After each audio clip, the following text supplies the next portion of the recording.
I want to show you something that I found very valuable. Today, we're going to look at Proverbs 2. We're going to look at the entire chapter of Proverbs 2. I had done some wisdom snacks of the first portions of this chapter, just little snippets. But if you don't look at the whole chapter, you really you can kind of miss out on some things. So it's just a little bit of an overview of the chapter, but it also sort of a look of a way to study the Bible and something I've discovered, that many have discovered, that can enhance your Bible study, help you see things that you wouldn't otherwise see in the Scriptures. And so with that, I want to just look, and I've got the notes turned on, the highlighting turned on in my Bible study tool. And this is Logos, if you care to know. Logos Bible Study, which is a great tool.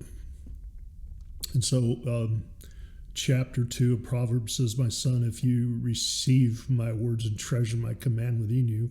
So you see the if. And so if you just sort of scan this, you see two ifs there. You see a third if, which I forgot to color red. A third if is in there. Let's fix that, if it'll fix. Let's see what happens. Well, let me fix it. Oh, well. So there's three ifs there. Then there's the two thens. So if-then statements, which are always something you want to look for. If you see those ifs, you want to find the then that pairs with it. And so in this case, you get three ifs paired with two thens. And then you get, as you scan down, and I'll scroll down in this chapter, here's the purpose. He says, if you do these things, then this happens, and it's for this purpose to deliver you so that you may do these things. And so you begin to see an outline of the chapter, and that's really what I wanted to show you. I'm just going to briefly look at this, and then we'll pull up an outline. And it's just my outline. There's lots of different ways to do it. My son, if you receive my words and treasure my commands within you, receive them, treasure them, so that they incline. So this is kind of the degree. So if you treasure this to that degree of how you would incline your ear to this wisdom, and that you would take this and treasure these commands in your heart. And then the second if you cry out for discernment, lift up your voice for understanding. And so this is just the seriousness you put behind it, that you would cry out for this, lift up your voice to seek this out. And then the if continues the third time, if you receive, if you cry out, and then if you seek her, speaking of wisdom, these treasures of God, if you seek it as though it were something valuable, like you seek the things of value in the earth, I should say. The things of value in this life, we chase after gold and silver and hidden treasures. And so if you would seek these things with the same intensity that we seek other things in this life, then then these things would happen. So you get, if you receive my words, if you cry out, and if you seek these treasures. Then, if you do these things, then you will understand the fear of the Lord. And so with this, receiving the words, seeking and treasuring, you will understand that fear of the Lord and the knowledge of God. And this understanding is something that doesn't just come as like a switch is flipped on, but it is an incremental seeking every day of this, the Lord giving you wisdom and building and treasuring up that wisdom in your life. And so it says, verse 6, from his mouth come knowledge, understanding, and then he stores up sound wisdom for the upright. And so I really believe that storehouse is within our hearts. That storehouse is within our minds. that he stores up those things in our hearts and minds, this knowledge, this understanding, this wisdom. And he is the shield and the guard of the paths of justice. And so if you do these things, then you will get this sort of this view, this overarching understanding of the fear of the Lord, knowledge of God. And what does that look like? It looks like that the Lord, from his mouth, gives you this knowledge, this understanding. He stores these things up in your heart, that he guards your walk and the paths of justice, and he preserves the saints. So in this, you begin to see this idea that if you do these things, that it sets a tone in your life, and it literally, quite literally, saves your life. Because to go away from these things is to lose your life, and it shows the end to be cut off.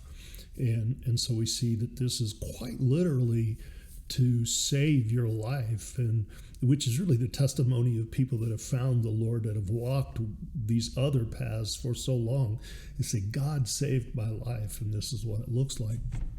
And so then you'll understand the fear of the Lord. Then the second then is you will understand righteousness and justice and equity in every good path, and things will become clear when you seek this knowledge of the Lord, when you seek his wisdom.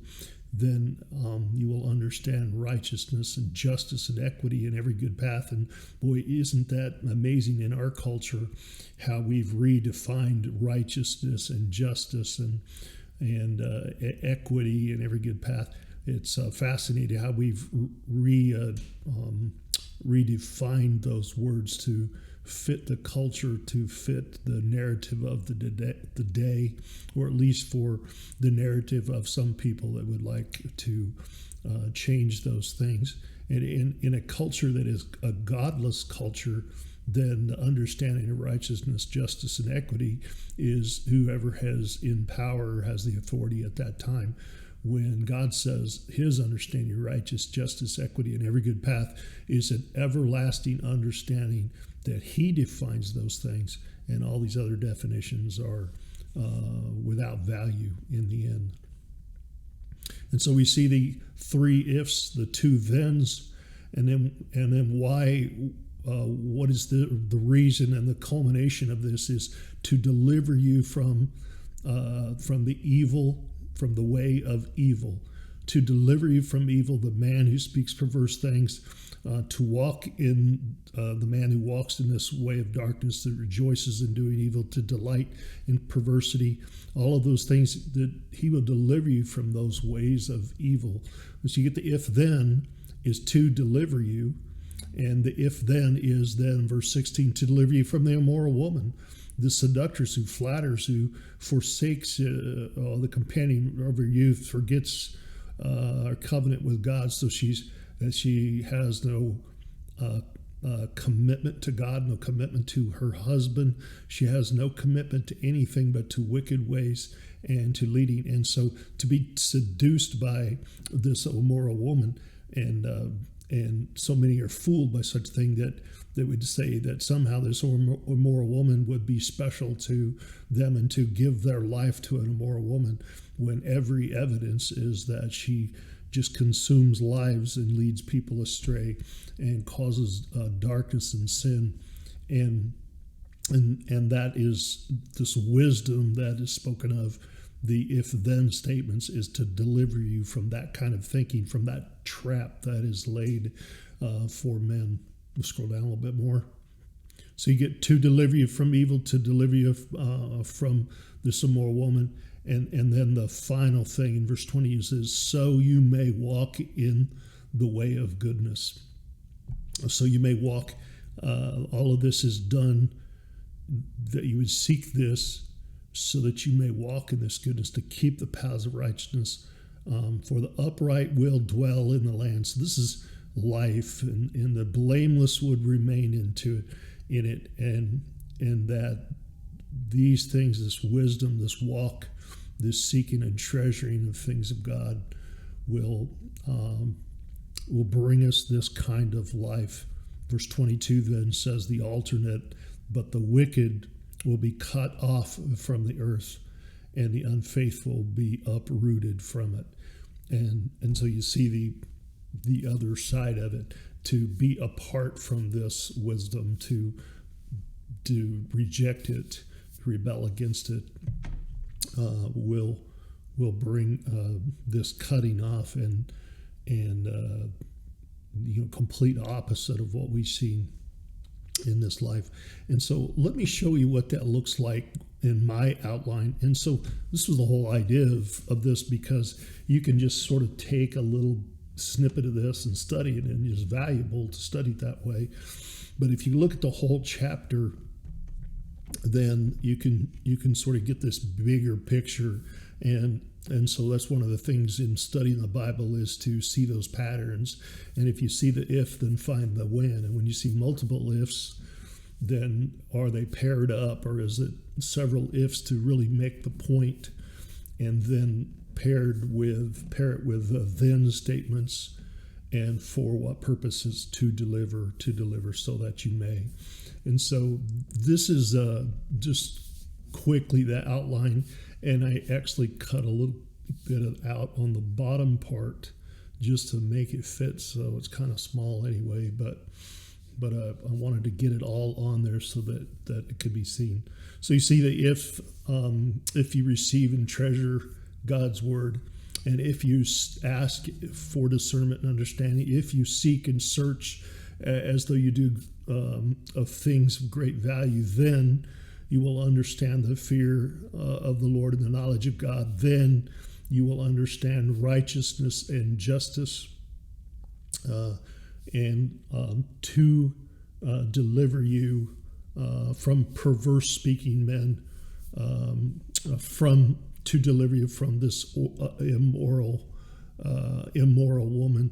And then what I cut off is the so you may section right off the bottom. But you can see that the pattern of if then statements, looking at that whole chapter, this is a tool of outlining that, anybody can do this, and anybody can do outlines. Probably no two people would outline this the same way. And maybe outline the ifs, then, tos, and so that you might be the same part, but all of this sort of subtext under that might be slightly different. And a lot of times it's where you're sitting and what's going on as you seek this. And this is just a good way for you to dig into the scriptures and just have the Lord just speak to you through these scriptures. And you can really draw a lot more out of this when you endeavor to understand it to the point that you can put an outline together and see the main points and of this paragraph, the main part of this, and what is it that I'm supposed to understand of this, and what is the Lord speaking to mankind. What is the overview, the prevailing point that we should draw from this, and then you can get the sort of the sub points from it. So I wanted to share that. It was something I've done a lot more, and it's really helped me in teaching, just because I tend to get into the little details. I tend to dig into those specific words, and then the statement around that word, and then the context of that word, and all of those things are very important. But if you don't step back and look at that bigger picture and miss that context, then you can be leaving a lot behind, and it can be so important to your study of the Bible. What an amazing thing the Bible is, that if you knew this, the passage of scripture, if you memorized this proverb 50 years ago, you could still sit down and draw from this and study this, and the Lord would speak to you through that. So it never stops giving, never stops delivering into our life. The scriptures bring so much treasure, and this is part of that treasure of the Proverbs speak of, that it just keeps storing up that treasure in our hearts, to deliver it into our lives, to keep us on those paths that give us that fulfillment, that a life of peace, of shalom, of contentment in walking with the Lord, and walking day by day, hour by hour, in the presence of the Lord. So I hope you're blessed by that. I hope that helps somebody in their Bible study, and we'll come back and maybe study some more of Proverbs too before we move on with some more of these wisdom snacks.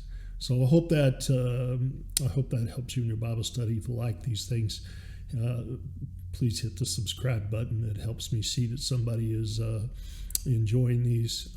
Hit the like. Leave me a comment if you'd like to. I'd love to read comments. I'd love to see more comments on there, and we'll keep it coming. So thank you. Hope you enjoy it. Have a good day.